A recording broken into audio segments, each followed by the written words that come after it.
There's a lot of stuff I wish I would have known before signing the contract. So I ship out for boot camp on January 26th. This is just telling my own story and experience. And this is just speaking for myself. I know a lot of people can grow when they join.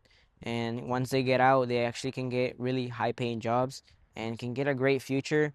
So for context, it was a normal day at work. I was just pushing baskets at a parking lot. I was in the point of my life where I didn't know how my future would look like. I just finished graduating high school. Like a rock that gets flown in the air when you're just driving in the car and just hits you and changes your life 180. This is how it felt with Marine recruiters. When they sat with me in the office to talk about like their benefits and how it would start off my career, I was very nervous. So I was just like, I'm not sure. I need a few days to just think about it because it's a big life decision. And they really wanted me to just like commit to it like right then and then, which was a little weird. But what ended up making me want to join was the fact that there was an MOS or job in the military that could help me like big time in my actual future and what I saw myself in. And that's the ultimate reason why I joined. I told the recruiters about it. They were like, "Yes, man, like this would be a good job for you." Like they were very positive and supportive about the idea. So that's why I ended up joining.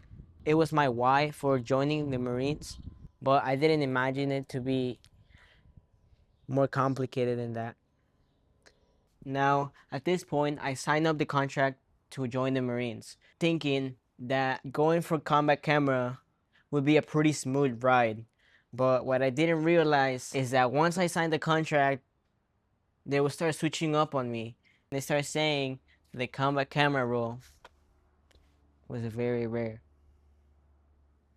On a simple phone call, they wanted me to choose all my three jobs. But we're talking about a career here.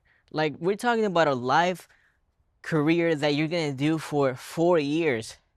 That's gonna take more than a few days to think about. Can you understand why? Now, at this point, I just didn't want to believe it. Um, I was really stuck on having combat camera because that's literally the one that I've been thinking about since I literally joined the contract for that specific reason. And yeah, they just crushed my dreams and told me combat camera is basically not achievable. And like at this point, I'm like, why am I doing this for? I'll leave it at this.